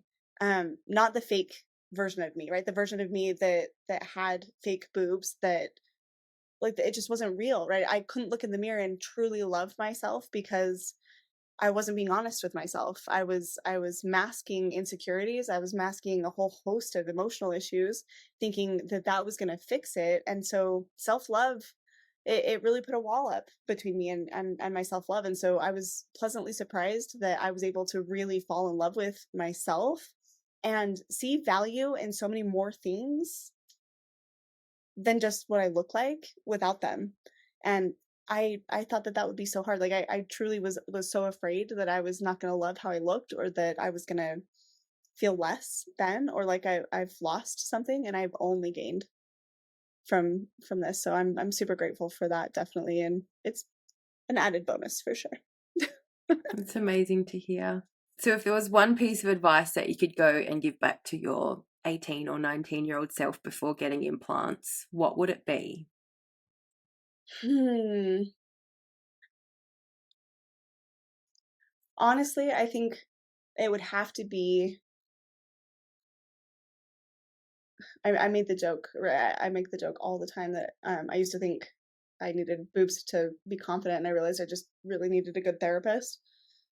But it's so true. Like if I had just been willing to put in the work to actually love myself instead of fixing myself, I would have saved a decade of self-hatred and truly so much pain that I just didn't need to go through.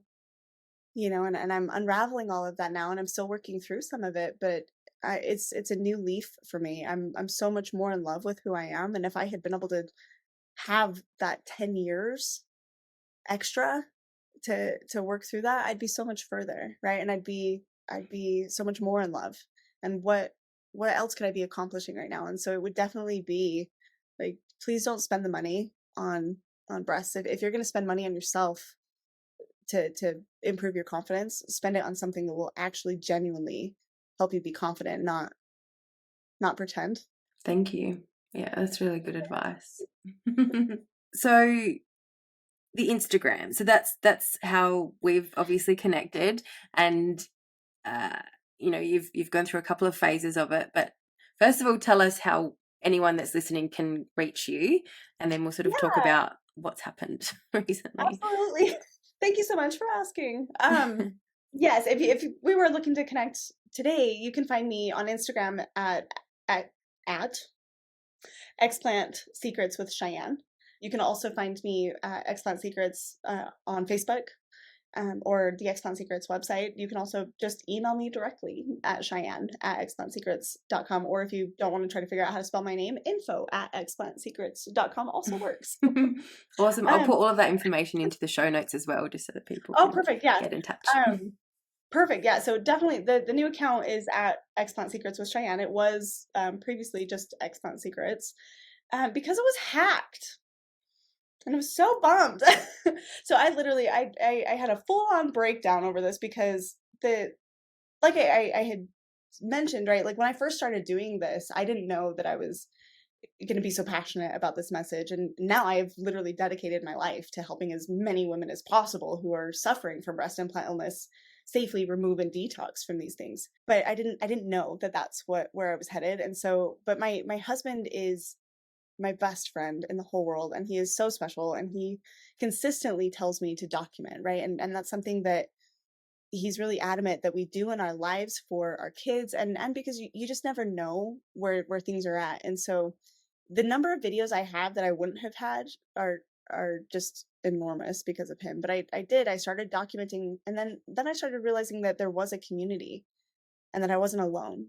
And so I didn't know that I was going to make this the career that it is, right? Or the priority that it is in my life, but I started just sharing my experiences, right? I just started putting it out there. And then it evolved. And so then as I started learning stuff, I'm like, oh my gosh, other women, like if I had known this. And so then I just started evolving into like, what can I share and how can I get out there? And I love content creation.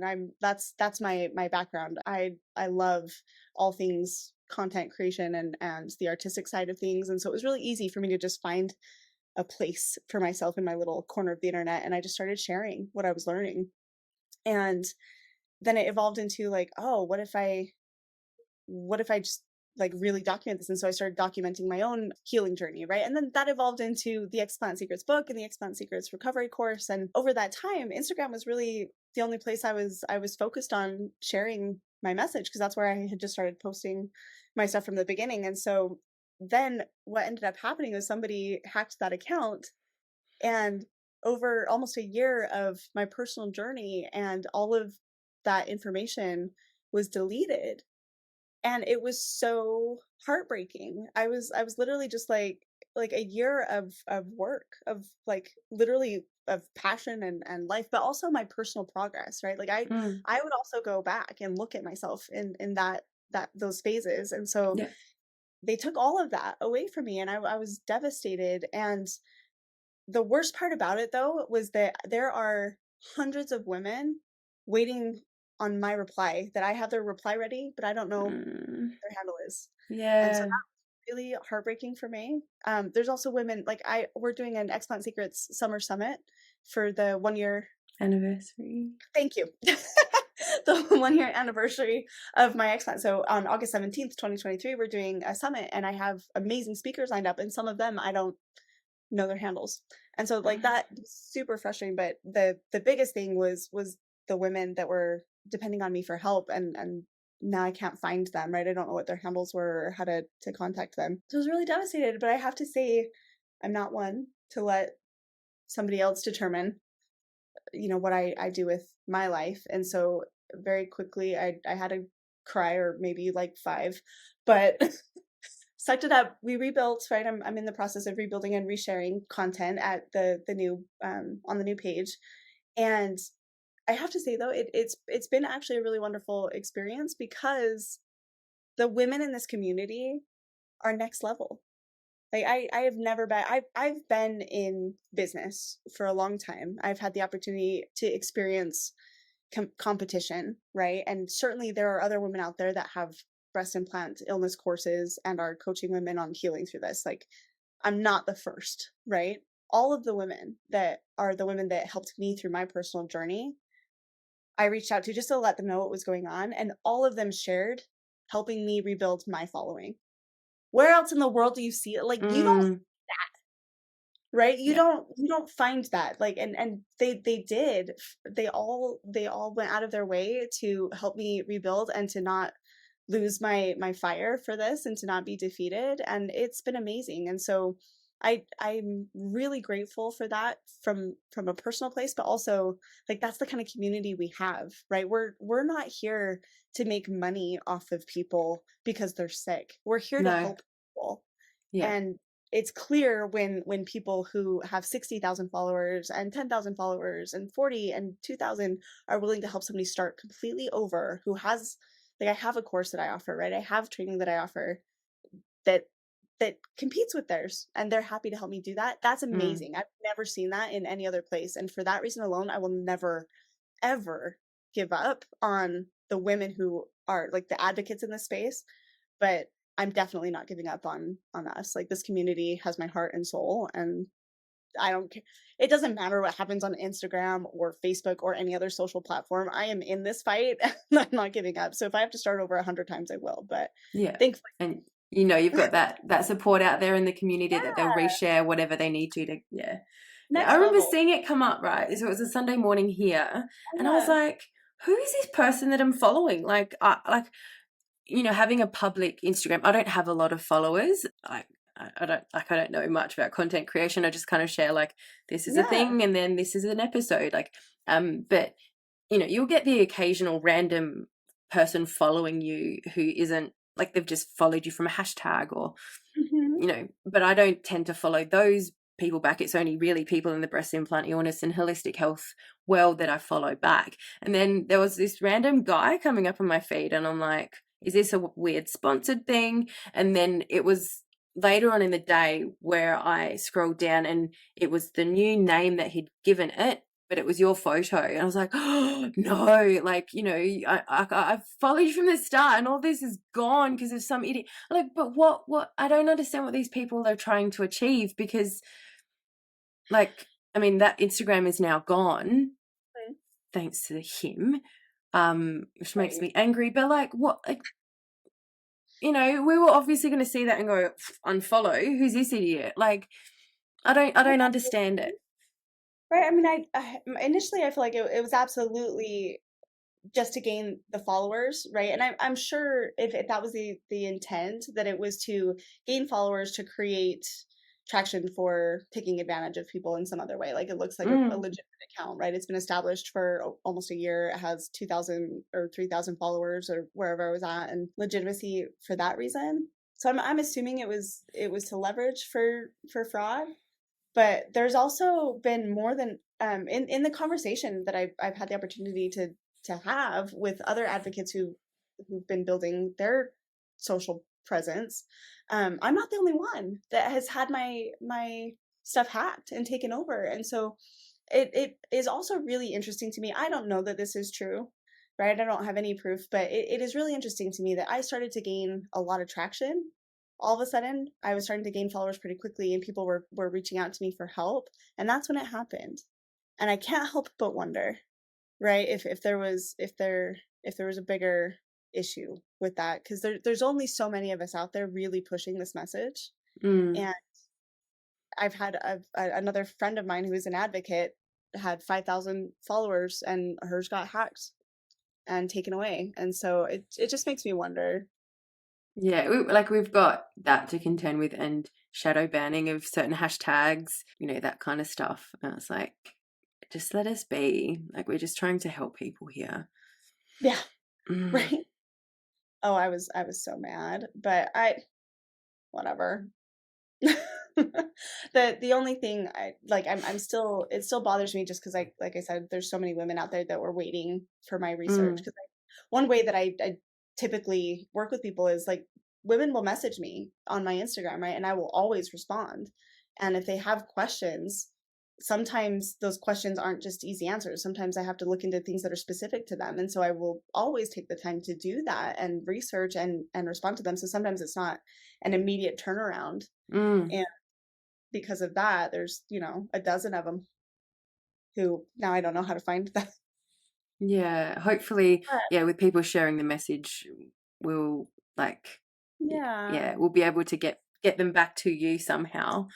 But yeah, I Well, just can't as believe that long as they get happened. the help they need, that's all that matters. But I definitely, now I've moved everything over to Facebook too, and so I have the public Facebook group where we're gonna start doing, like, the summit's gonna be there. It's gonna be also I've got some classes coming up on, like, how to pay for explant surgery, how to find a qualified surgeon, right? Things like that that are really predominant questions.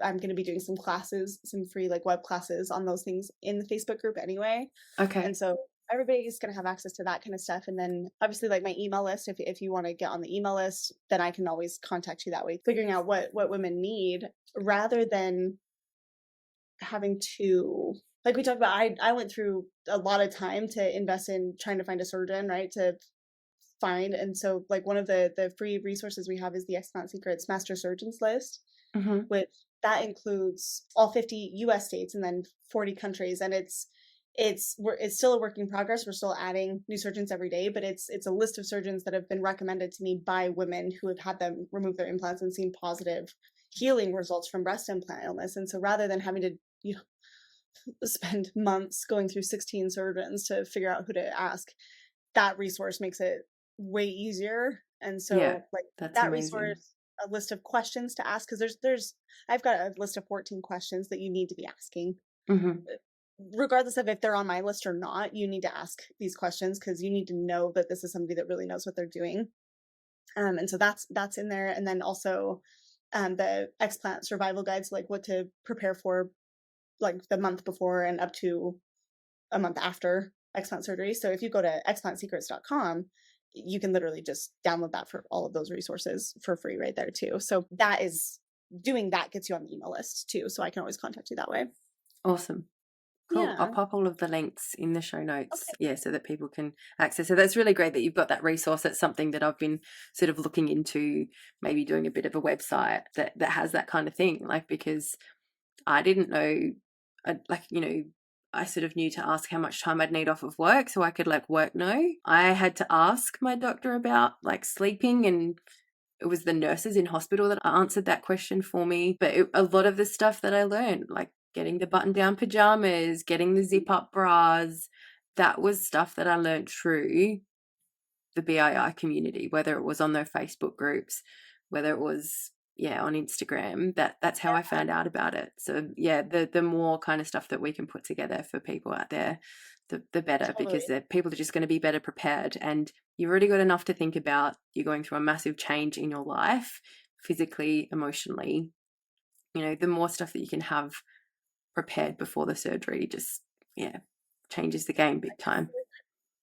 So just coming back to, this is coming back to my experience with surgeons and how long it took me to actually find somebody that I trusted to do my explant. And so it took me a really long time to get my surgery scheduled. And then I had to wait even longer for surgery because a lot of surgeons, most surgeons who are really good at this explant piece is they're booked out, right? They're booked out a few months or even more than a year because there's only a handful of them who are really qualified to do this surgery for us. And there's hundreds of thousands of us that really need this and are battling this illness. So my point is, if you're listening to this and are feeling discouraged because you don't know the right questions to ask or how to find a surgeon who's worth trusting, please hear me when I say that you do not have to try and figure this out alone like I did. Since my surgery, I've mentioned this with you already, but I've definitely dedicated my life to this. I'm helping women all over the world safely remove and detox both physically and emotionally from these deadly devices. And one of the most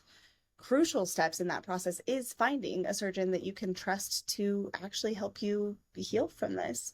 So rather than having to wait months searching for the right person, I created the Explant Secrets Master Surgeons list, which is a free resource available in my Explant Secrets survival guide that you can download for free at explantsecrets.com. It includes that list of over or surgeons in all 50 US states and more than 40 countries, and all of them have been recommended by explant surgeons. But you can access all of this right now for free, totally free at explantsecrets.com. And then something that I haven't mentioned yet, though, is when I was going through this myself, I did talk about that I documented some things, right? But one thing that I did decide to record was some of my consultations. And so partly I recorded them because my brain fog was so bad that I couldn't really remember a lot of the important details, and partly because I was being told so many horrible things and I was so bugged by the garbage answers I was getting. But because I did that, I actually have a recording of the phone consultation with the surgeon that I did trust to do my explant surgery.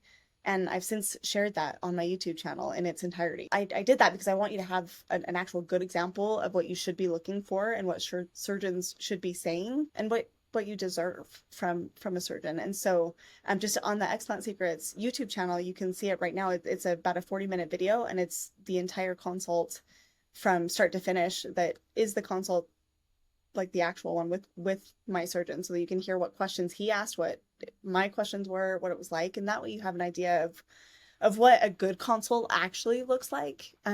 Because it's really easy to walk into these things and have the doctor tell you that that's not what's happening, or try to talk you out of it, or talk you into a lift, or there's so many negative experiences. And so I want you to have that actual good example of somebody that believes in breast implant illness and is trustworthy, and know what that sounds like. Beautiful. Thank you. I'll link that into the show notes as well.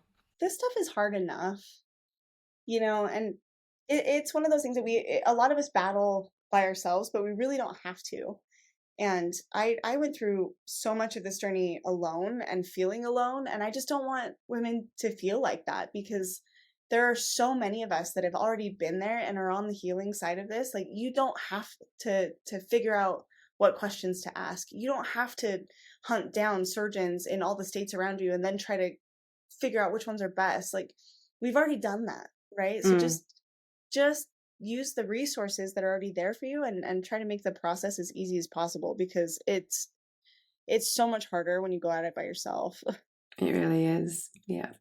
Thank you for everything that you're doing for anyone that's experiencing breast implant illness. Like, it sounds like so much work that you've put into it, and it's really important. And I'm sure you don't always hear it. And like, same with being a podcaster, you don't always hear who you're helping. Like, you don't get that feedback all of the time, but you absolutely would be. So thank you for what you're doing. Oh, thank you. That really does mean a lot to me, because it's true. Sometimes, there's a lot of time that you're hoping that it is really helping. And so it's nice to hear. So Cheyenne, thank you so much for joining me on the podcast. Thank you for everything that you've shared today. I'm sure you'll help so many women that are listening. And yeah, for anyone that's wanting to reach out, I'll put all of your contact details into the show notes, the website, the Facebook groups, the email address, it'll all be there. So that if you're wanting to reach out and join Cheyenne on her program, it's all available there to you. Aw, you're so sweet. It's been an honor, truly. It's been an absolute honor to be on here with you. Thank you. Breast implants are making women sick. I'm talking severe chronic fatigue, respiratory distress, consistent migraines, and brain fog, and those are just some of the over 60 symptoms that I personally experienced when I was suffering from breast implant illness. And I am not the only one. 2017, when I Googled "are breast implants safe?" nothing came up. All I saw was actually ads for plastic surgeons they're putting breast implants in. But today, in 2023, if you Google those same words, you'll see all sorts of things pop up on breast implant illness, breast implant related cancers. You can be eager and ready to be implant free, and you can still feel apprehensive. And that doesn't mean that you're making a mistake. It doesn't mean that you're not ready. It means you're normal. A lot of people have been asking me how I was able to have confidence around my scars and not be afraid to show my scars in public anymore. And so I wanted to just answer this and tell a little bit of my story in hopes that it can help someone who's struggling. A lot of people, by the time they come to me, have been extremely gaslighted from conventional doctors that are told, like, there's nothing wrong with you, your labs are fine. So when they can see, like, and I can tell them, like, look, this is why you have brain fog, you have metals, you have candida, that sort of thing. Then they cry and they finally feel validated that, like, they know that, for one, there is something going on. It's not in their head. And the other thing is, too, that it can be fixed. Most importantly, what they're finding is that when women explant and don't put in a new set of implants, that their symptoms do resolve. You are the medicine. You always have been, and you always will be.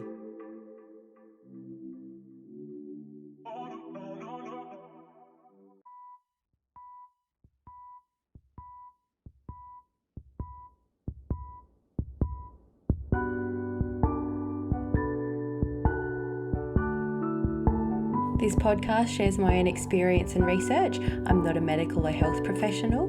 You can find me on Instagram at CouldItBeII podcast. Thank you to my incredibly talented partner Jacob Tengdale for the intro and outro music.